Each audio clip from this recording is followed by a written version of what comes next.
Hello, my name is Paul Taillon. This is a part of the Strategic Thinker series of the Policy Insights Forum. Today I am delighted to have Stephen Poloz, the author of The Next Age of Uncertainty. Stephen served as the 9th Governor of the Bank of Canada from June 3, 2013 to June 2, 2020. As Governor, he was also Chairman of the Board of Directors of the bank. He has recently been awarded the North Star Award for 2025.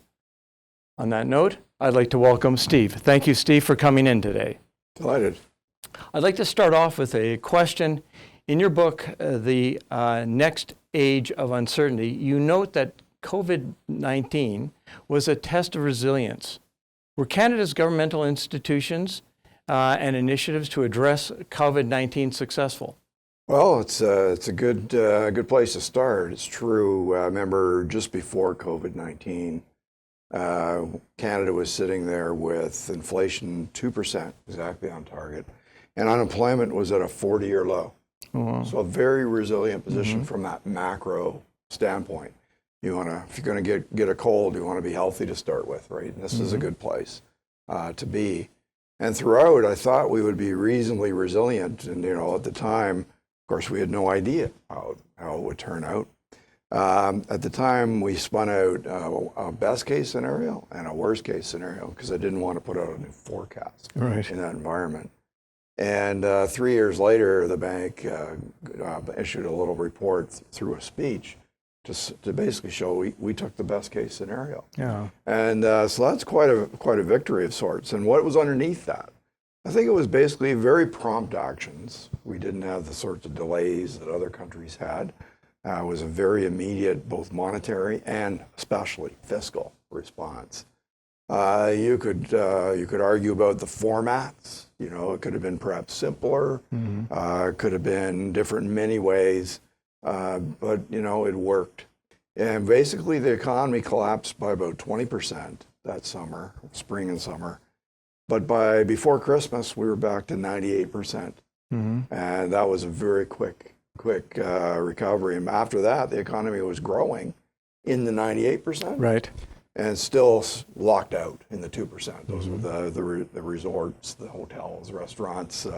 So that sector suffered the most through this. They wouldn't say it was very resilient, No. but as a macro statement, we did a good job with that. And of course, there's side effects, as you know. At the time, I said, the firefighter never gets criticized for using too much water.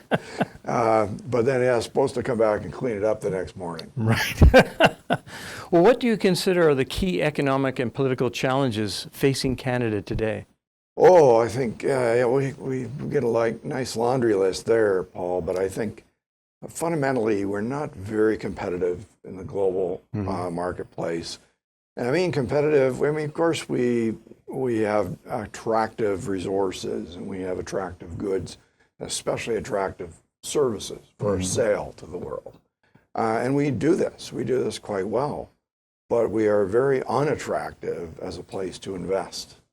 And not just for external investors, foreign investors, but for our own companies who have lagged investment for the last almost 10 years.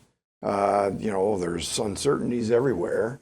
The biggest uncertainty they faced is the future of NAFTA, starting with candidate Trump, Right. And then becoming President Trump.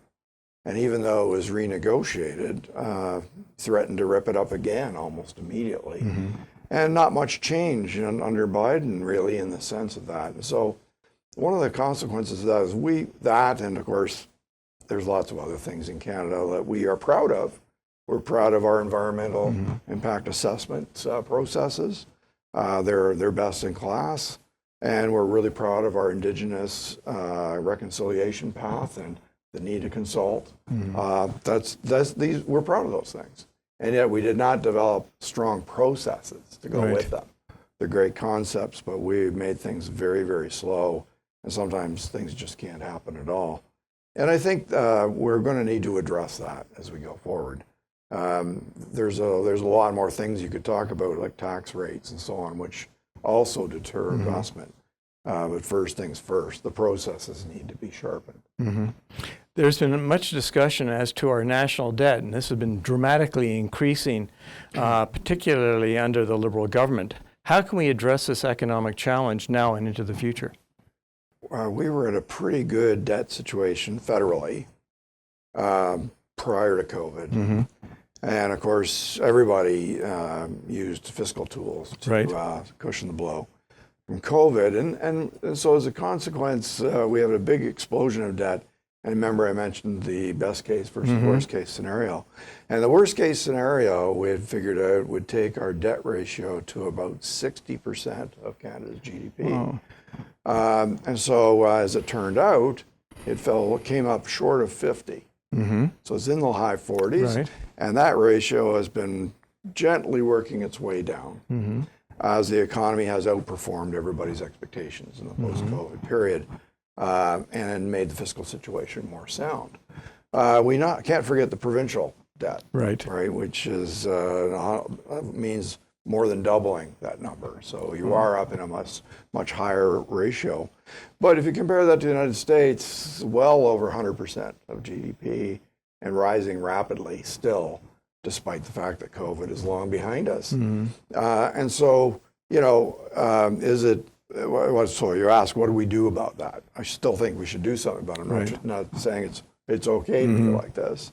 We probably should be more aggressive in getting it back down to where we were, which was below 30% of GDP. And as you can see, that position allowed us to do gargantuan things to meet the challenge of COVID fiscally. And now what we should be doing is putting us back on track to be back there. So that we're prepared for another big thing that may come along, whatever it may be. And we've been, I think, a little too gradual with that process. And arguably very little progress. When we get the numbers, the latest numbers, we'll probably find we've actually backtracked because the economy is pretty weak right now. So all to say, I think what we should be doing is fiscally preparing more. And that's not to say that where we are is particularly dangerous in the global context. Not so bad. At the time, the worst case scenario, around 60% of GDP. We were worried about that kind of number because that's where we were back in 93, 94. And you'll remember that. And so the big difference is interest rates were far higher back then. And the debt load was very, very straining for the government and for the economy. We're nowhere near that kind of thing. But we're still not prepared for the next big thing. Right. The COVID experience clearly demonstrated the problems of globalization and the problems relating to the global supply chain. How do we address these sort of challenges? Yeah, I think probably we, as in a policy sense, we may not really need to do anything except to make sure that our free trade agreements and by the way, the also with the free trade agreement is usually an investment component, which sets up the rules. If you make an investment in another country, you're recognized as if you're local. Right. Those kinds of rules. Let's make sure those things are ironclad and robust, and that if there's an opportunity to even improve them, let's go ahead and negotiate those things. Because under those umbrellas, companies are actively de-risking their supply chains. So people put a simple spin on this: globalization's over. Well, no, I don't think so. Globalization is far too life improving for us to turn our back on it, somehow be self-sufficient. I mean, I'm going to guess you don't do your own dry cleaning, you don't grow your own vegetables. That's trade. Well, trade with the world is the way we've established this kind of situation where we want to maintain or improve it even more. So the way to do that is to de-risk the supply chains, and companies are actively doing this by saying, well, I've got a mandate for this component coming from China, and that kind of got disrupted during COVID. It could get disrupted by trade policies in future.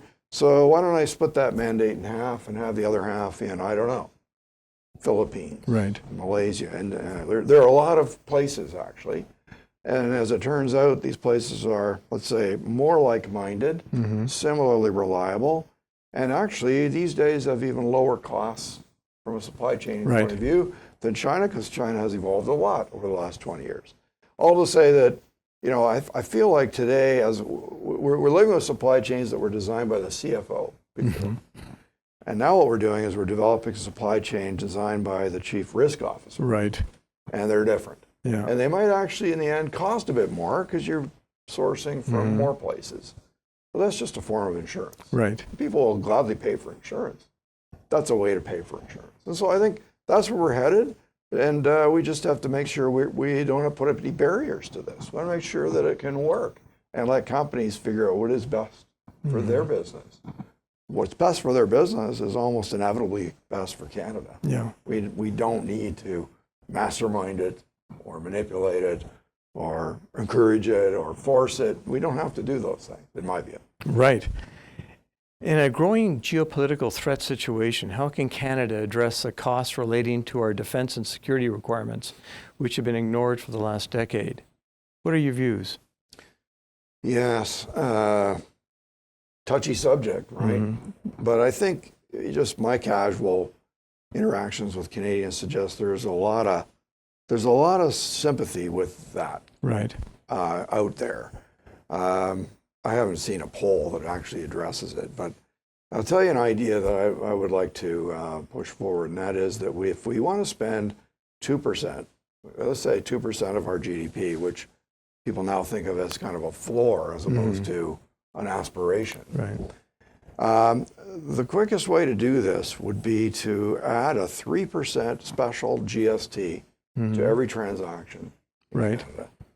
And if it was labeled as, you know, our special military tax, and people had assurance that that's exactly where that money was going, and that they would get value for money, Right. I think people would be very supportive of that. That would have a lot of implications. That would, of course, be roughly 2% of GDP, Right. 3% of consumption spending.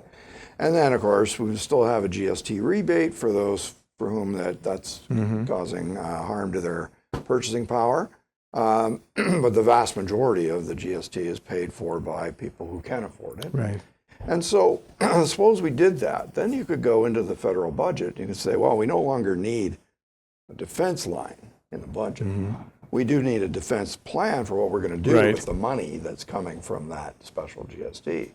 But you would have savings from the current budget in order to, you know, manipulate that.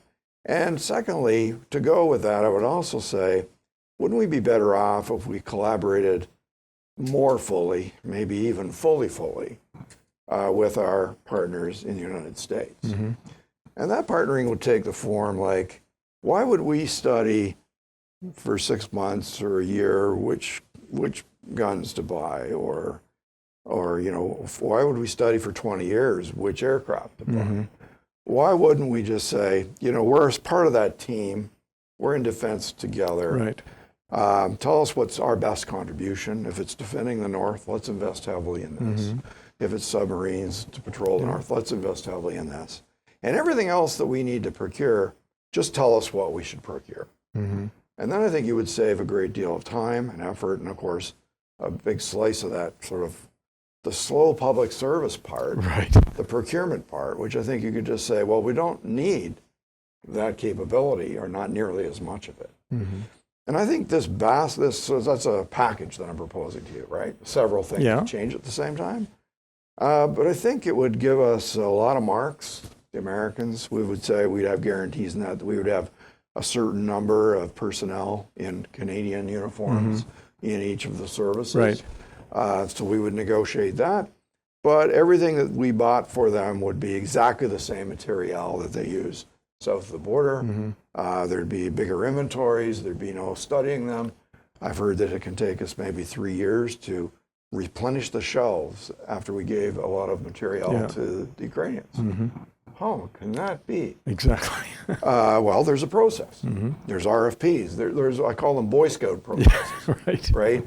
Whereas we could just say, let's skip the Boy Scouts and let's just get our stuff through the same channels as the United States, so that we're a full partner. And I'll leave it at that. Oh, interesting. What initiatives and or policies would you offer an incoming government to best address our expansive economic problems and increasing national debt situation?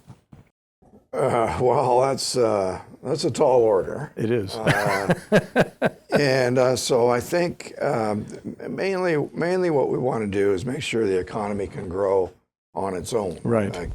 And I think we've thrown up, as we mentioned a few minutes ago, a few barriers that kind of either stop or at least slow down. So in an economy where it can take us almost 12 years to build a Trans Mountain pipeline, in that same 12 years, the Americans built thousands of miles of pipelines to run their system. You know, I'm hearing that if we wanted to build a data center, because we think AI is, so in Canada's got cooler air, it's a good place to have a data center. It's less costly. We have green energy to fuel it, and we can develop more green energy to fuel it. Well, people think that it might take 2 to 3 years to get the permits for this. If an investor is looking to invest in a data center, they could go to a haven for data center, AI, intelligence, and all the IP that goes with it, Texas, and they can have a permit in about 7 days. Oh, dramatic. So I'm not saying that we can suddenly turn ourselves into 7-day permitting places. We've got multiple layers of government. That, you know, a data center might involve a municipality, it may involve a province, it may involve obviously the feds, and it's going to have environmental issues, and it may be near indigenous lands, or, you know, there's lots of issues. I get all that. But couldn't we turn that into an objective of, let's say, a ceiling of, say, 6 months? It's sort of horizon over which investments actually get thought about and made. And, you know, why couldn't we have that as a challenge and make ourselves good like that? I think we would make our whole economy a much riper place for new companies and developments. And I'm not just leaning on resources because of the examples that I'm giving, but, you know, any kind of infrastructure decision, which is crucial to growing a business, takes us forever. So I think the biggest thing I would say to an incoming government is, if you can fix this, and that could mean a better collaborative model with the provinces and municipalities, a can-do kind of. I don't mean can-do as a reactor, but can-do kind of attitude around it. Like, this is a national priority. Let's all get behind it. Let's never mind the politics. It's about business. Yes. Right. And you know, if there are certain things that governments need to overcome, certain barriers, then they should go ahead and do them. And they can do them in a fiscally neutral way, but so it doesn't affect their book, but they're taking a risk off the table, let's say. And so if it's construction risk, okay, well, let's go ahead and take that risk off the table. And if it takes an extra 6 months to build something because of whatever, okay, that's the government's risk. That's okay. But then the other counterparties who are in that project aren't hurt by that. And then it's all pure economics for them. And, you know, doing those kinds of things aren't subsidizing things. They're just making sure that you've paved the way. And then once things do get moving, then, of course, every bit of economic growth gets taxed in the usual manner. Yes. So the taxpayer can't lose from this. But we always fuss over whether it costs the government some money or some risk up front to overcome some kind of a hurdle. And we know those exist. And that goes in the budget, and oh my gosh, that's adding to the deficit. No, it isn't. It'll be fiscally neutral by the time. It's an investment. And it'll go away in due course, and then you've got nothing but the returns from the investment, which is more jobs. Those jobs all pay taxes to a government. Exactly. And so on. And so I think we kind of think of things kind of in an odd way sometimes. And so if you had you know, if I was advising a new government or a new form of the current government, this is what I would say. Let's get our act together on those two fronts. And the defense thing, well, that's a good idea too. So let's keep that on the list. I like that idea. All right. Now that we are in the wake of the COVID-19 pandemic, what economic and political lessons have we learned, and how can we best prepare for possible future similar threats and mitigate its impact upon Canada's economy? Yeah, so some of the tools that were developed on the fly during the pandemic are tools worth having at the ready or even having as part of our baseline. Right. So think of like the most visible tool that was deployed for people was the CERB. Mm-hmm. They all sound like radio stations, CERB. And so that was the $500 per week for people who'd lost their job. And administered through CRA, which was a very fast method to do. Right. And so that really worked really well. It had some arbitrary elements, and of course it was open. It was done quickly, and it was enabling. Right. And so it also enabled a few bad actors, Mm-hmm. So that was inevitable in a way, but as a macroeconomist, my priority was, let's make sure the money gets out there. We can't argue about this for 3 months or that while people are completely without incomes. We're trying to stop the clock in the economy. Well, so in the end, it performed really well if we can tighten up some of the loose things, which is great. And I would favor having it there all the time. Economists call this many things, but the most common term is a universal basic income. Right. Which is available to everybody who doesn't have a job. And the immediate reaction to, pure thinkers would be, well, that's just encouraging people to be lazy. Right. But it really is a minimum income, and you're entitled to it. And if you do get a job, you get to keep it. It doesn't just immediately fall away like many of our programs.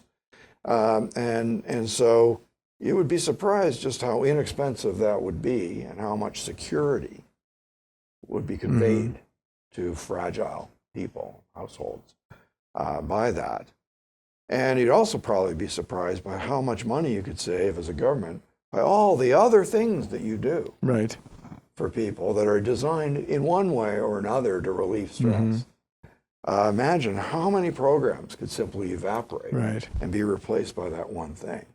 And then with that, it's kind of, I call it infrastructure, risk mitigating infrastructure. Then what you'd find is a disaster comes along, it turns on automatically. It's an automatic stabilizer. And by the way, when you get your job back, it turns off automatically, right? Because it's an automatic stabilizer. Right. And so I think having that already built, agreed upon, and ready to go, and actually running, because for a small layer of society, it's like kind of a replacement for a lot of things.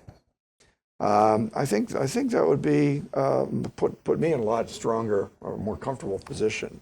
And the other place where I would do something is at the other end of the spectrum, which is pensions. So the Canada Pension Plan is, one of the best things we've got, and I've got its sister or cousin over at the in Quebec. Those things for those individuals, of course, everybody qualifies for that some way, but they aren't enough to kind of remove your longevity insecurity. So people who have an actual pension plan from their employer have this sense of comfort throughout their lives. And, well, I may not save much money. My kids got to go to college. Okay.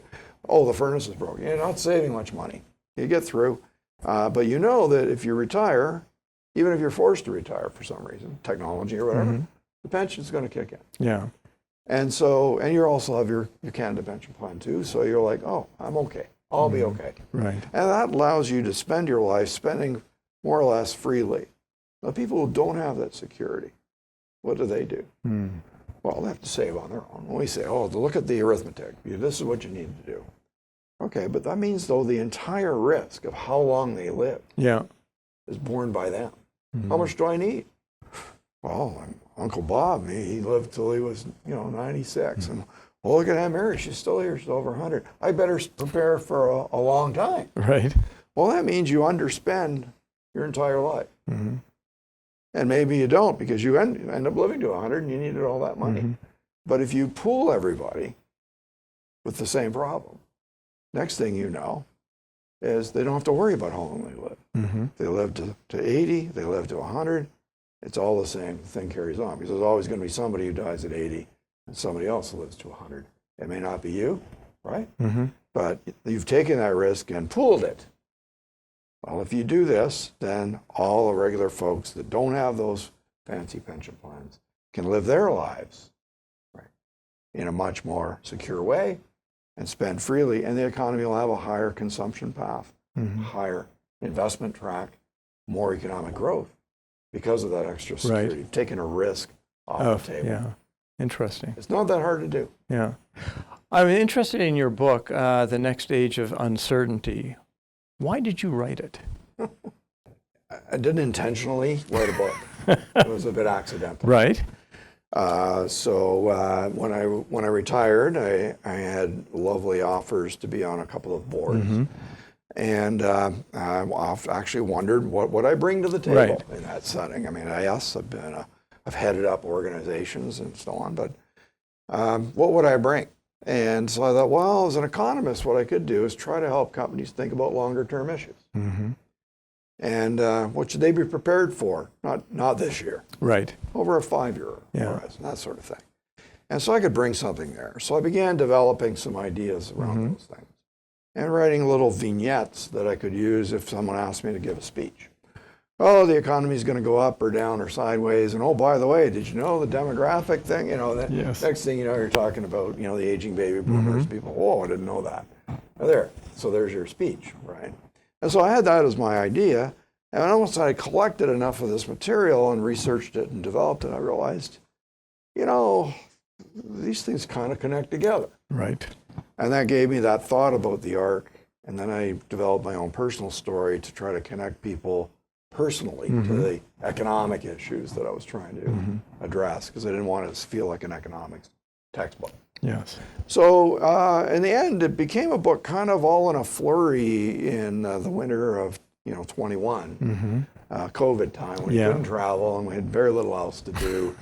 And I didn't even tell my wife I was writing a book. Oh, really? No. Once I had around 90,000 words, then I talked to a friend, Amanda Lang, who read it overnight and told me it was terrific. And then she introduced me to all the right people. Next thing you know, it is a book. Wonderful. So that's so why did I write it? There's why. And once it became the idea or a germ of a book, then I thought what I wanted to do was to help the corporate boardroom prepare for that future, and also to make sure it was not just a corporate board table conversation, but a kitchen table conversation. Right. So when the family's there, and I remember my dad and my mom talking about inflation. I remember them talking about that. And would wages keep up? Stuff like this. And so those kinds of things do get to the kitchen table. And so I think that making it accessible should help that conversation. And, for sure, it seems to be doing something at the corporate board table. So that's how it ended up. All right, interesting. Yeah. My last question was, where do you see Canada going in the future? Well, look, sure, Canada is still, I mean, it's it's the best place to be. Right. Right. We talk about our problems all the time, and I feel almost discouraged to talk about those problems when I know, like, I wouldn't choose to be anywhere else. Right. And so we've got the ingredients to be better. We'll manage if we don't get better. Right, but we could truly make this a launch pad for higher prosperity. We've been falling behind in the flock of Canada geese. The world is a flock of Canada geese, and of course the lead Canada goose is an American. It's kind of an odd metaphor, I guess. But the point is, we're in the slipstream, so we have advantages, and we have a lot of advantages. Back when they negotiated the first free trade agreement, the key subject on the table was energy. Energy security. Right. Well, energy security still matters quite a lot, right? But I think we've kind of achieved that in North America. And in the next era of energy, we know we have all the ingredients to achieve that too, and be self-contained in green energy. So good for us. We have the material and the resources to do this. But I think the next big thing will be critical minerals, the most strategic thing. And who's got a lot of that?